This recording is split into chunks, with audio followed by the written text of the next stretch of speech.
because memory is something that I dealt with in my thesis as well. And how well we remember things and how our remembering of things is what informs our identity. Hmm. And I thought it was so interesting thinking about it in that fun and quirky way of like of purposeful forgetting, but then also purposeful remembering, Hmm. and how that works both culturally and individually, and how that informs our identities.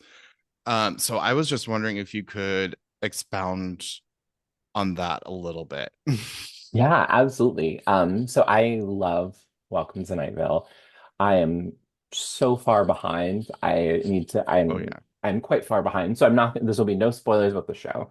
Um, so the theory behind that article comes from Peter Burke and Jan Stetz. And so that duo have a conceptualization of what an identity is. And so they also have exception to what the self is. When you think of the self, you're thinking of um, like George Herbert Mead. So they're really basing on like Mead has this whole long, I mean, this would be 5 books, it'd be a whole podcast just on like what does Mead say the self is. So Mead has a self. Pause here, go skim that article, come back.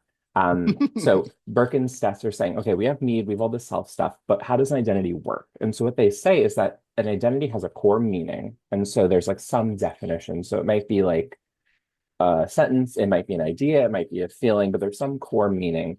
And our experiences are what help us better understand that core meaning.